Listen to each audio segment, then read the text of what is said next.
good evening, and welcome to Community Immunity.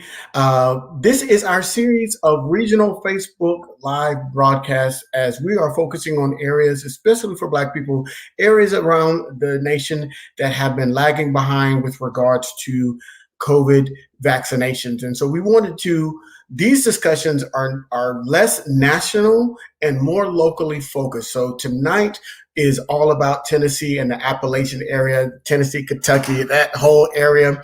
And so we're going to have an intimate panel, really kind of breaking down Tennessee and talking about the sensibilities and talking about what basically we're going to talk about the problems. We're also going to offer up some solutions when it comes to how do we get more Black and brown people vaccinated in these areas to keep themselves safe and keep their community safe, keep their families safe, so we continue to move forward as a community. So this is all about immunity. This is all about community. And so that's why we call this show Community Immunity. So my first guest is not a stranger. He is Dr. Michael Lenore. As you all know, he is a world-renowned asthma immunologist. He hosts programs. He was the past president of NMA, and he is near and dear because he is part of the African American Wellness Project. So that's his organization. And he also hosts Wellness Watch here on Black Doctor every Wednesday evening. Welcome, Dr. Lenore. Well, thank you for having me. And also we have William West. William West is a private citizen, but he is a Tennessee. He knows everything about Tennessee, and he is I'm trying to boost you up. You can't do that. You can't do that. There you go. But he is a Tennessee resident, and he is here to represent the state of Tennessee and kind of talk about what's going on there and going to give us some keen insights with regards to how the state is. And he lives in the Memphis area. And so we all know, if you don't know, Memphis is over 50% Black population there in Tennessee. And it's on the western side of the state. And so let's start there. And then we'll go to you, Dr. Lenore. William, kind of help us understand how Tennessee is broken up in terms of its population. Okay. I think Tennessee is maybe three distinct areas. You know, you've got the Memphis area on the far western corner, which is technically northern Mississippi. And then you're the center of the state, which is Nashville, which is the capital, kind of more, I would say the more progressive, the more urban professional type of area. And then you have the far eastern side, which is the Appalachians, which is not unlike the Appalachians of Kentucky or the Appalachians of North Carolina. It's very rural, very mountainous, those types of things. So it's basically three distinct areas within Tennessee, very distinct culturally, demographically, etc. Absolutely. And we learned something this evening as we were getting ready for this show, is that Dr. Lenore was born in Tennessee. So he's got some Tennessee roots there as well, even though he's out there in California with all the I'll default to Dr. Lenore as the expert on anything, including Tennessee. Well, my parents went to Knoxville College, so I'm pretty much embedded in the Tennessee Appalachian region, as you referred to it. Yeah. So, Dr. Lenore, let's talk about that. So we've got Tennessee, we've got Memphis, a kind of northern Mississippi, western Tennessee, Delta area, and then we've got the kind of that intellectual part in that Nashville, Chattanooga, Knoxville corridor, where you've got your major universities like Vanderbilt and University of Tennessee and Tennessee State, Meharry Medical College, all of those right in that center area. And then you've got the rural kind of white Appalachian area on the eastern side. And so when we're hearing about low vaccination rates, because I know the First Lady was just there and had some issues in terms of trying to get people vaccinated. When you hear about that, what first comes to mind? Is that more political? Do you think is it more of an access thing? Is it just so rural that the information is not being disseminated properly? Why do you think there's such a low vaccination rate there in the Tennessee and Appalachian, Kentucky areas? I would say from my experience growing up there, because every summer I spend most of my summers in Knoxville, Alcoa area. Mountain people are pretty rigid. I mean, they are not likely to change. They don't like change. They don't like, and they don't like to be told what to do. I mean, I'm saying that not because I've been watching the Clampets, but because I've lived there, and I with my uncles and aunts and African Americans in that region are very much like white Americans in that region. They're very resistant to change. They're very conservative, and they're very reluctant to take on ideas. I think this whole issue of vaccination in general probably is going to be a problem in that area, simply because it's too much of a change, and I think we have to start messaging a little bit different around the outcomes of those people who are not vaccinated. William, can you shed some light in terms of what you're hearing there in Memphis about from your friends, family, community, maybe church members, in terms of how they feel about the vaccine, how they feel about the virus? Are there any fears? Is some misconceptions? What's going on there in Memphis? Yeah, I think it is, and I think it may be demographic, but I think Dr. Lenore hit on something. It's also socio-economical.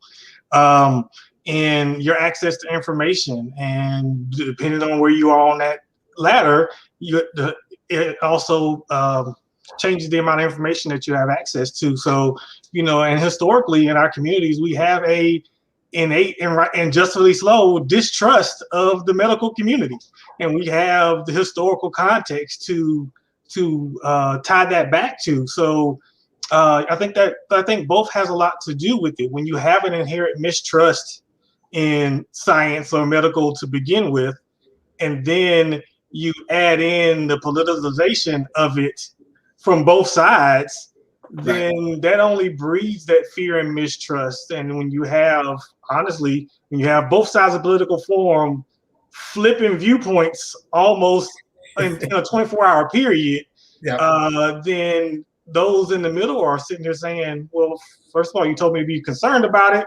Now you got an advertisement every 15 minutes on radio to go get it.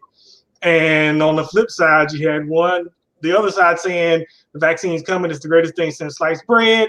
And now that side is flipped and saying, hey, be skeptical.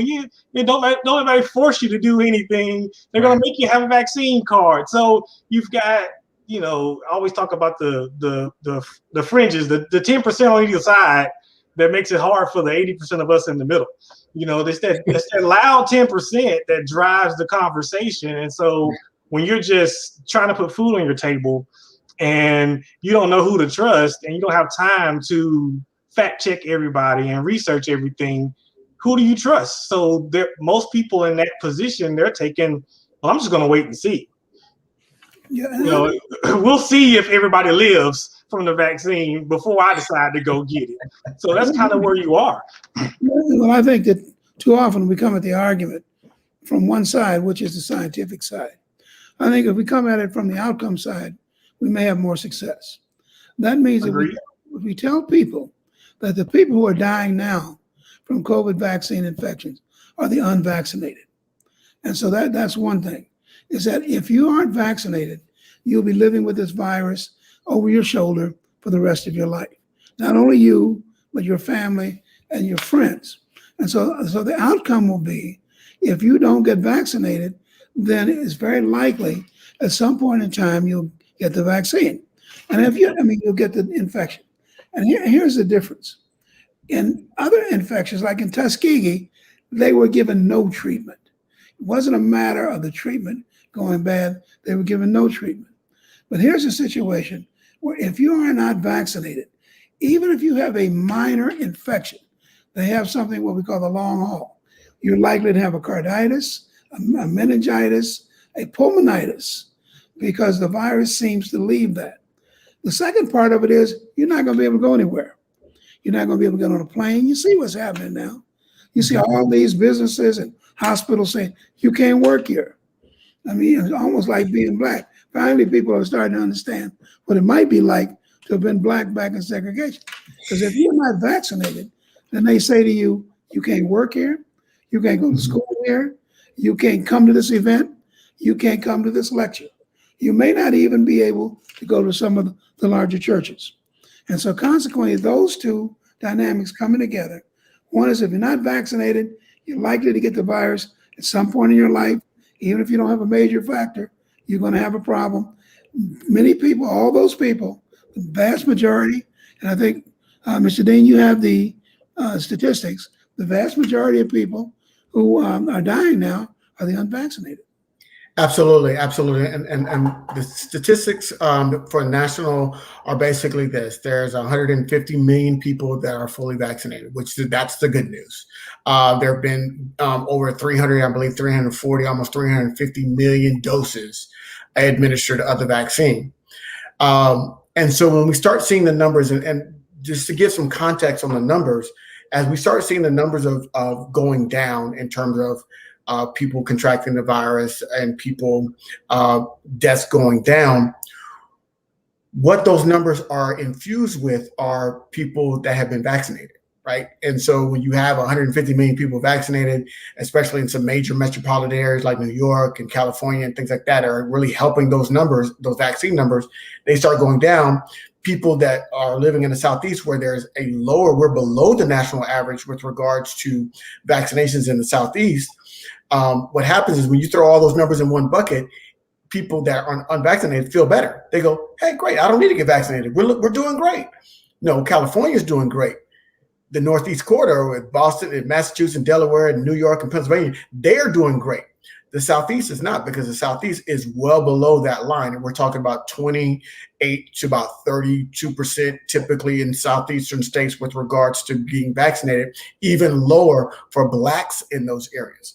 And so when we're talking about herd immunity, and we're using that term because that term gets thrown out a lot all over the place, herd immunity is localized. We can't look at it in terms of a national scope. We can't say, oh, we're 75%, because there's more people that live in California, Texas, and New York, and they're going to bring numbers down. Atlanta might be great, but Georgia might not be doing well. So you got to think about your local community, how your state is doing, and how not only your state, but your particular community where you reside is doing with regards to herd immunity before you can start feeling comfortable about whether or not vaccination is the way to go. So I would just say, go get vaccinated, cover yourself and your family, and let the chips fall where they may on everything else. Absolutely. And that was one of the, when you talk about herd immunity, this is the reason why I was so adamant about getting first in line.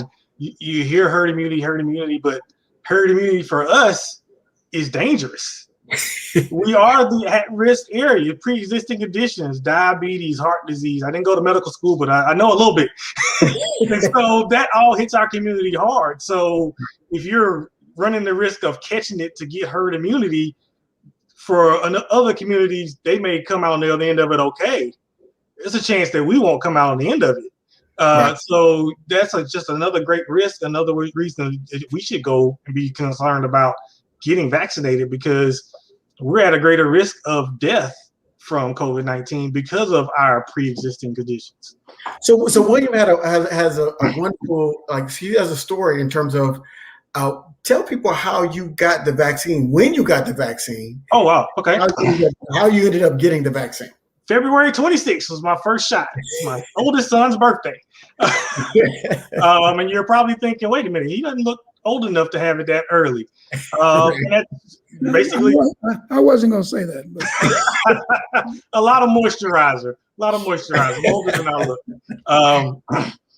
Basically, they were having, of course, the push to get it out into our community. Once again, we're a very at-risk community in Memphis, being a very large African-American community, a large elder population as well. And so there was a big push for the vaccination in our area. A lot of Black churches, community organizers and everything stepped up and was hosting those things, but we wasn't showing up. And those vaccines have a shelf life. Right. So there was many doses sitting out there at risk of spoiling. So as opposed to whether they're just spoiling, they just basically said, if you build it, they will come. So if you can get here, regardless of where you are, come in. And so hats off to my wife. She did all the networking. She was going in, looking at everything. Our wives are great. We'd be lost without them. she basically did all the networking. Luckily, one of my nieces, she works for the VA and found a local church who had some openings. And we initially went to sign just ourselves up. And in our conversation, we was like, any spots you got left? It was like, anybody you can get, come get it. So I was like, well, I'm signing my mom and dad up too. Now my mom and dad live in Atlanta. They just so happened to be coming to town that weekend for my son's birthday. So we signed both of them up as well. So my mom and dad drove because they could not get it. They are in that at-risk population, especially my father, with every pre-existing condition that we normally have in our community. So, being a good son that I am, was like, hey, he's getting his vaccine regardless of what he says. So we signed them both up as well. So when they drove to town, they went straight off the highway, straight to the church, and we got their first dose and set them up for their second dose. And they came back in town to do their second dose. Wow. So, Dr. Lenore, when you hear that, how does that land on you? Is it? Cause I think it's an enterprising.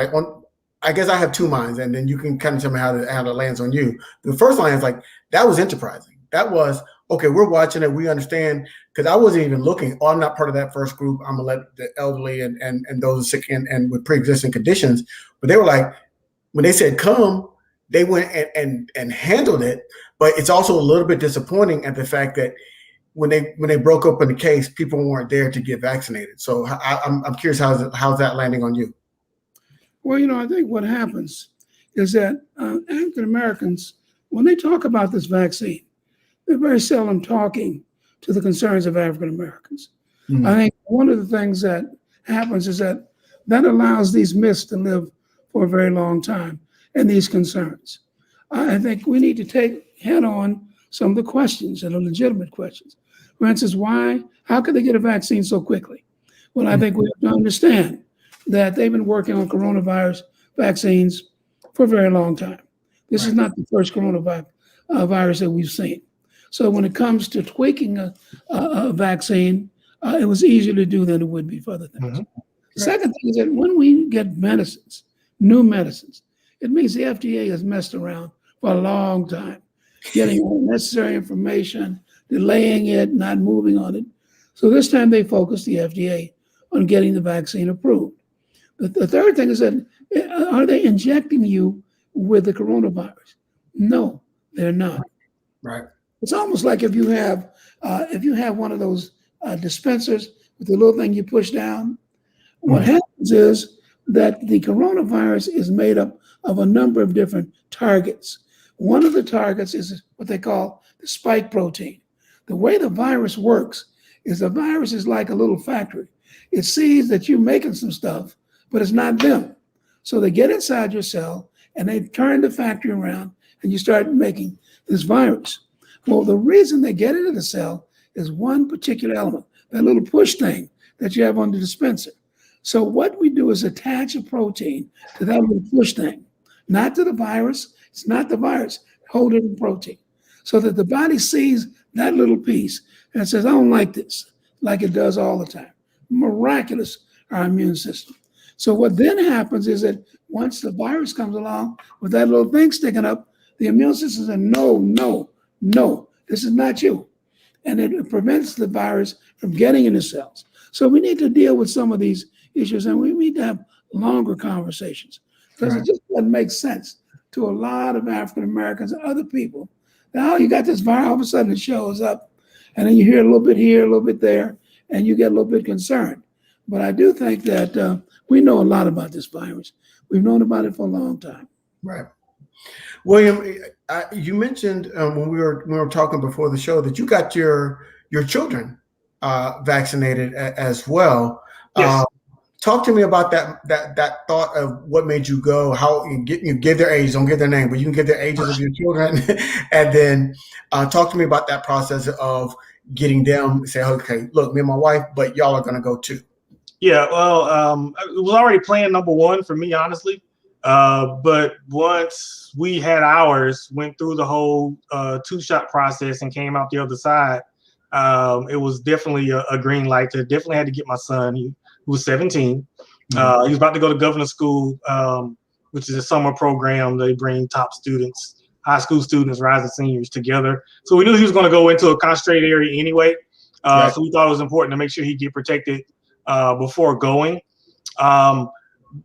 So that kind of pushed that along, but we had already had those conversations and talked about the pros and cons and those types of things. So it was already number one. And then my daughter, the 14-year-old, she was championing it. When am I getting mine? When am I getting mine? When am I getting mine? She's like, well, let me get your son. Let me get your son. Let me get your brother done. And you're not going anywhere yet. We'll get him through. And she was like, when am I getting mine? When am I getting mine? And so once they opened it and said anybody can come regardless of age group, we decided, all right, we're gonna let you go ahead and get yours as well. And now I got my 6-year-old going, I'm not protected. I'm the only one that doesn't have it, Daddy. When do I get mine? We just had a 30-minute conversation in the car ride today about it. So we'll start looking and deciding what we're going to do about her. We'll more than likely get hers done prior to school starting back. But I'm interested to see what the trials look like for children. They just really started that maybe last month. They started talking about doing the trials for younger children. So I'm just kind of taking a wait and see approach to that. But probably within the next month or two, she'll probably get it as well. We've got a question from the comment section from Candace, and she's asking Dr. Lenore, I'm going to throw this to you. How do you encourage individuals who previously tested positive for COVID to get the vaccine? Well, I think what happens is that your immune response to the COVID infection may not be as strong as your immune response will be if you have the COVID infection plus the vaccine. In addition, some of the long haul consequences, the carditis, the pulmonitis, and some of the brain results from the infection are less significant if you have been vaccinated as opposed to having the natural disease. So it's not as easy. I mean, and I think it's maybe not as critical. I think, but what we don't know is once you get the infection, how long does that antibody last? And I think we still need to know that not only about the natural infection, but about the immunization. So one of the things that we see in our community is that we have a whole lot of political people saying, I'm not getting the vaccine. But I heard an expression in the last program, they be lying. A lot of them are getting this vaccine, but they're typically telling you that Trump is a classic example. His whole family's been vaccinated, yet he's telling you not to get vaccinated. So I think that when we talk about the vaccine and the natural infection, I think the better part of valor is to get the immunization. It's stronger, the response is stronger, and probably lasts longer. William, Memphis has its own set of sensibilities, right? So we understand Memphis, and every city does. Atlanta's got its own cultural, microculture. I understand it's all connected in terms of Black culture, but every city, every region has its own kind of microculture. That microculture in Memphis, and we can take it out to the state of Tennessee. What do you feel like would be the best approach in terms of being able to convince more Black Americans in those areas to get vaccinated? I think conversations like these is the most powerful because once again, there's that inherent mistrust of other sources. Right. It's different coming from a Dr. Lenore than it is somebody on the other end of a TV that you don't trust. And then having these kind of more in-depth and longer conversations with people who've already had the vaccine and came out of it on the other side. Because there's a certain level of that mistrust there that I'm not going to trust it till I see it. Yeah, you're telling me to go get the virus, but I don't know get the vaccine. I don't know nobody who's gotten the vaccine and came out on the other side. Everybody I know is not getting it. Everybody I know is telling me not to get it. So where am I going to get? How do we get different information in there? And I don't think national politicians coming in, standing on a stage doing a message is going to drive that message home, because that mistrust is not going to go anywhere. Somebody flying in and flying out. You need to have that grassroots Right. boots on the ground, intimate conversations with people who are already in that camp and can share their personal experience. So then they'll say, huh, if he did it, I can do it. Got it. Dr. Lenore, when you hear that, what do you think? I know you're probably shaking your head inside like, yes, absolutely right. Or, you know, Well, I've been to Memphis lots of times to lecture. Asthma's my specialty, and the biggest argument in Memphis is always who has the best barbecue sauce. So consequently, maybe we need to start a discussion. I know about mountain people. I mean, if you listen, and I'm digressing a bit, but you mountain people have kind of a fatalistic view of the world, a very poor. If you listen to the blues that African Americans sang, I'm down, but I'm gonna come back. But if you listen to the blues from the mountain people, I'm down. I'm just going down further, and so consequently, they have a really kind of a fatalistic view of the world. And I do think that trusted sources are so critical for people to make good decisions. The problem that we have as Black doctors is we don't have a blackdoctor.org in all of these places. And if you look at the number of times Black doctors appear in the discussion on the value of vaccines in any community, it's relatively small. Right. And I think that not having vetted sources, not having people you trust, not having people is important. The other thing is sometimes there's a disconnect between the African American physician community, and I know because I served as president of the National Medical Association, and the religious community. Right. I mean, too often we don't appreciate the value that ministers and spiritual people have on the impact of messaging. And so consequently, I think we need to start any place to forge a relationship between Black doctors and Black ministers in order to kind of get the word out in a way that we at least reach every segment of the population, which trust our sources. You brought up a great point, and William, I see you shaking your head on that because I absolutely agree with that. And we've done some programming here with faith leaders. We've even had TD Jakes on this program multiple times, talking about from a faith leader's perspective, because you're absolutely right. I think there has been kind of this separation of science and church. It happened a long time ago. And in this instance, I think it's imperative for us to really lean in and come back together and have the scientists advise the church leaders, and then the church leaders that are trusted by their congregations can step in front of the pulpit. When we did the Alabama show, we had a Bishop Blow on here. He's got a nice sized church there in Birmingham, Alabama.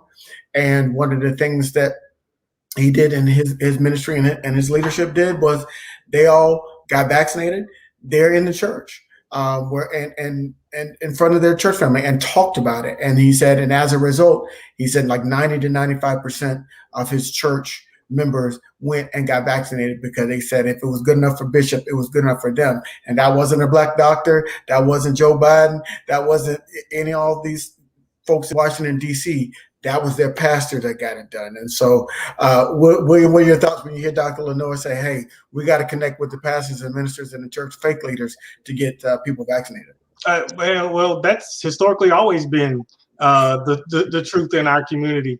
That's where all our economic and political power have always existed from the beginning. When we didn't have any political economic power, the Black church was our political and economic power. So yeah, that's where that trust and that comfort comes from. Once again, putting it in front of individuals so they can see that it's not this thing that's out to get them and some unknown. And then more importantly, born and raised in the South, we have that I'm gonna trust God, not the doctor. God's got me.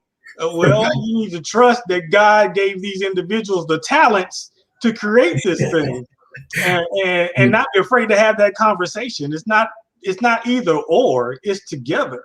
And so you're absolutely right. It has to be a joint communication.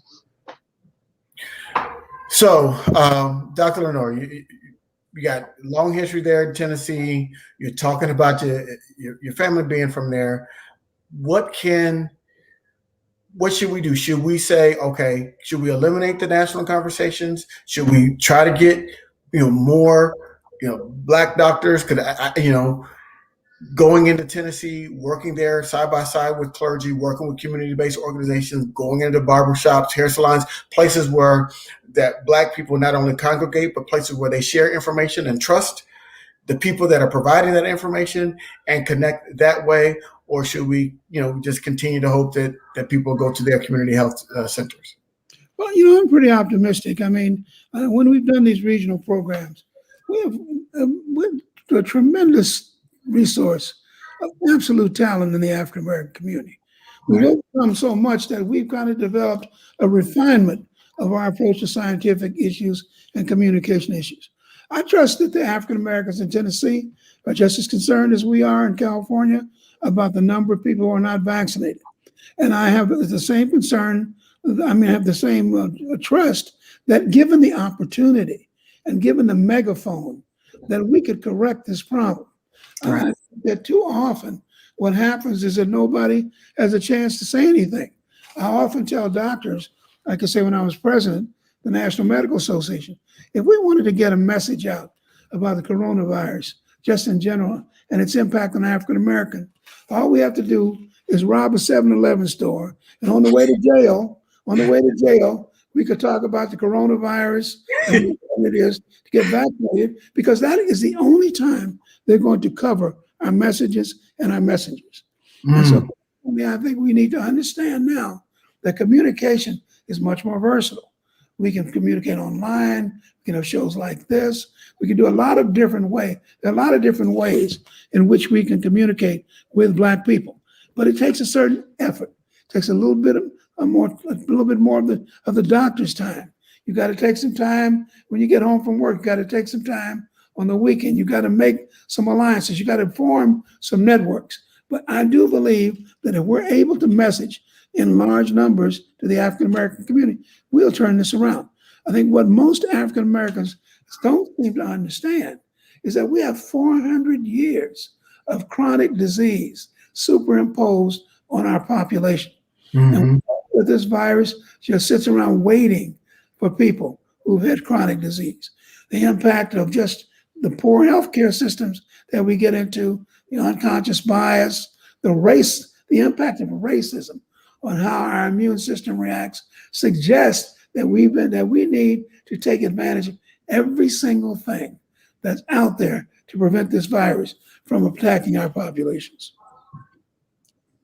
Okay, so we've got a good question here, and I'm gonna throw this, even though William is probably not in your area of expertise per se, but your expertise is being in the community.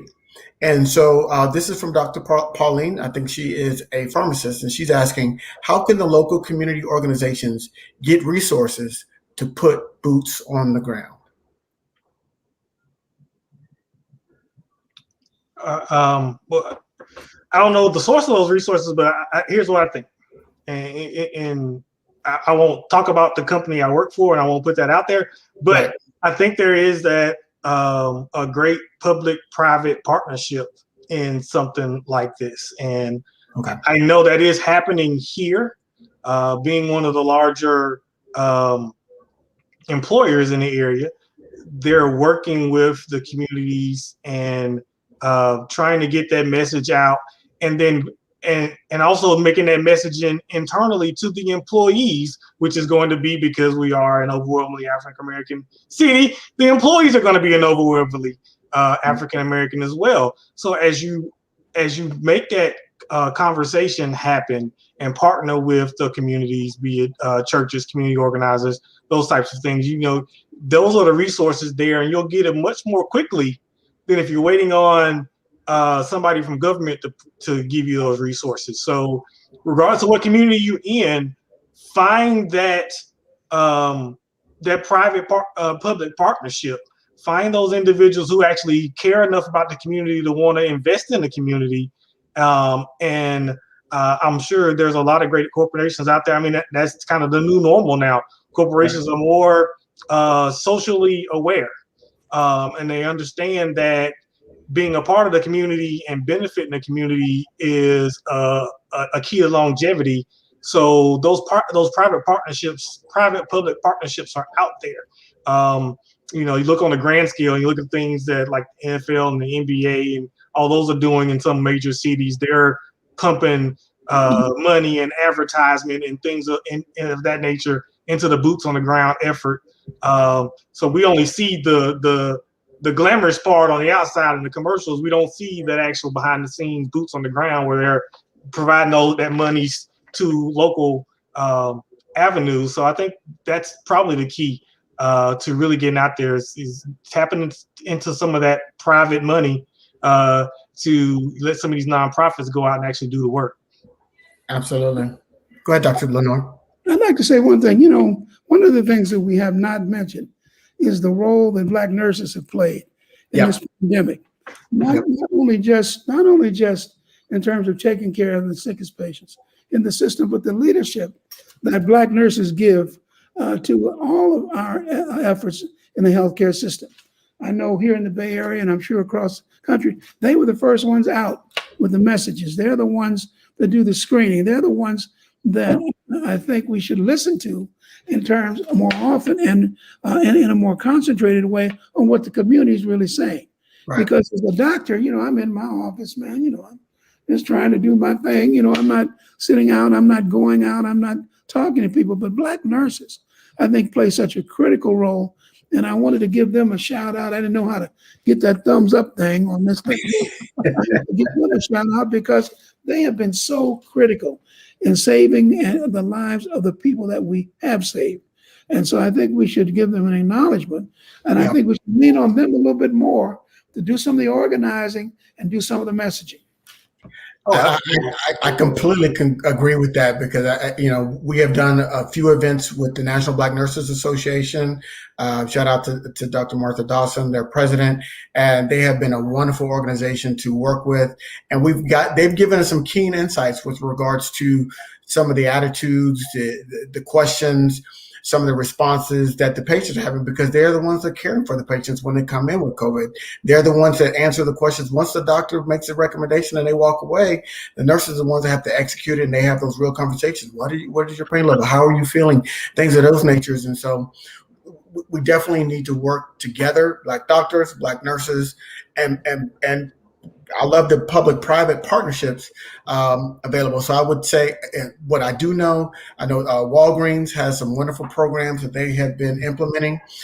They have partnered with Uber as well as Lyft with regards to getting appointments and getting rides, free rides to getting vaccinations. And so you can go directly through your Uber and Lyft app and schedule your appointment to Walgreens, and they'll come pick you up, take you to your shot appointment, and you can schedule both. If it's a 2-shot deal, you can schedule them both right through the Uber and Lyft app and go to your local Walgreens. And then they've got a van, and they've been really kind of having an effort to go into the rural communities. That's one program, so you can reach out, go to Walgreens and find out what they're going on, what they've got going on. We know about President Biden's barbershop initiative. That's another program that so you can go to your local hair salon, barbershop, say, hey, have you heard about this President Biden initiative? Google that. So if you're going to Google something, don't Google misinformation. Google the information that could help you and your community with regards to, getting more resources and more infrastructure so the local residents can get the proper information. And when they're ready to make that vaccine decision, if they choose to get vaccinated, that is there available for them. So they don't have to go to Tunica and Holly Springs and all these other places in Mississippi. They can get it right there in any part of Tennessee. As we're wrapping up here, I want everybody to leave with their kind of final thoughts in terms of, first, I want kind of say, how optimistic are you about the future there in Tennessee with regards to getting more Black people vaccinated? And then two, just what your thoughts are in terms of the future, what we've got. Because I know we're getting through the summer months, states are opening back up, but the fall is coming. And we know once the fall happens, I think flu season starts in October. And as it gets colder, that's typically when viruses tend to thrive. And so just final thoughts. We'll start with you, Mr. West. I'm always optimistic. I'm just an optimistic type of person. But I think we'll get there. I think more conversations with great individuals like you and Dr. Lenore, pushing and getting those messages internally as opposed to having the messages come from externally. And I think we mentioned this early on, that's kind of one of the similarities between the African American community and the Appalachian community. They don't like to be told what to do. And the more it comes at those communities, if you have to, the more it's going to come back to, no, I'm not going to, let me show you. But Gotcha. as we start to socialize it within our communities and have that conversation coming in from the barbershops and the Right. hair salons, and I laughed internally when you said that, because so often we'll believe something said in the barbershop before we'll believe what we see on the news. So I think those types of spaces, as long as we're doing those types of things, I think I'm really optimistic for the future. Absolutely. Dr. Lenore. No, I would just like to say that I'm very optimistic too. I think that with reasonable research, with reasonable experience, more and more African Americans will be vaccinated. I'd also like to take a time to just thank blackdoctor.org for taking on this project. I mean, we have to look a long way around the country for any other national organization or a national online platform to have taken on this on in this way. I think that your ability to impact so many people, I think, was going to be very helpful in us at least having the discussion with the African American community. There are very few places where we can do that. Well, on behalf of blackdoctor.org, I want to say thank you for that. That's always been our charge. We want to get the information, culturally relevant information, and we understand how relevant this is to our culture because we're trying to keep Black folks alive. Our charge is to eliminate the life expectancy gap between Black people and mainstream and main white people, main culture, if so to speak, for lack of a better term. And COVID has really given us a blow to that because of how harshly it has affected our community. And so I want to also give a shout out to Chris Randolph. He put some resources in the comment section.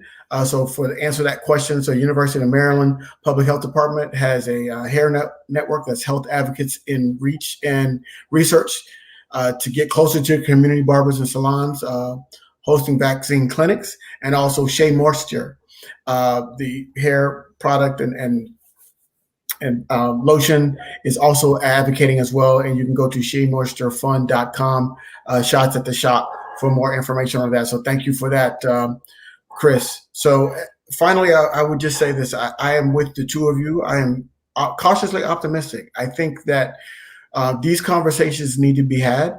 We need to continue to have these conversations.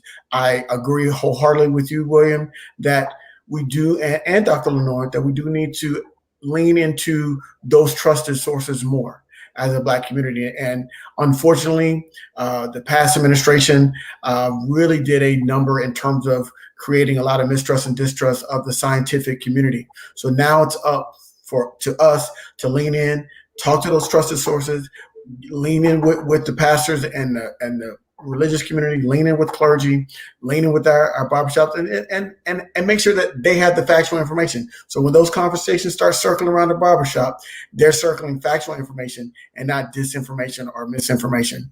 We have a long way to go. I would encourage everybody that's watching this program, or that will watch it on the re-air whenever we show it, that you seek more information instead of affirmation when it comes to the vaccines. So we're going to end it there. I want to thank you all for joining us. Thank you, William. Thank you, Dr. Lenore. Please stay safe. Continue to wash your hands, wear a mask when you can, and watch your distance. Thank you all, and good night. Thank you for having me.